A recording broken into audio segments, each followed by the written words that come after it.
Does your kitchen need organizing? I'm Rich Shane with Remax, and welcome to Rich's Real Estate Recipes for Success.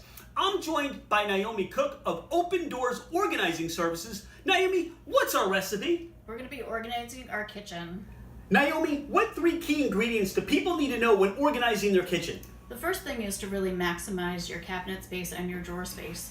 There's so many products that I've encountered over the years that really do help, especially in small kitchens that really need some extra space. The second key ingredient in organizing your kitchen is to really have some foresight before you get those appliances, the small appliances that are trending now, like the crock pot, the Instapot, the air fryer. Well, where are you going to put them? You really need to think about taking an inventory about what you have. Think about getting rid of that stained Tupperware, the scratched up pots and pans, and just from that, you have some extra space and you can store those products.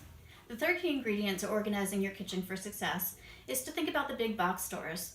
When you're going, you have the 12 jars of pickles in your cart, the 100 rolls of toilet paper, but where are you going to put them? Think about, before you go, creating an inventory list. That way you'll know what you have and what you don't have and what you need. Saving money is great, but if you don't have the space for it, then it's really not going to help. Naomi, those are 3 great key ingredients. How do people connect with you? People can email me at naomi@opendoorsorganizing.com, call me at 215-760-7401, or just come check out me on my Facebook page. And remember to like, share, and comment on social media. And if you're ready to get your house organized, give Naomi a call.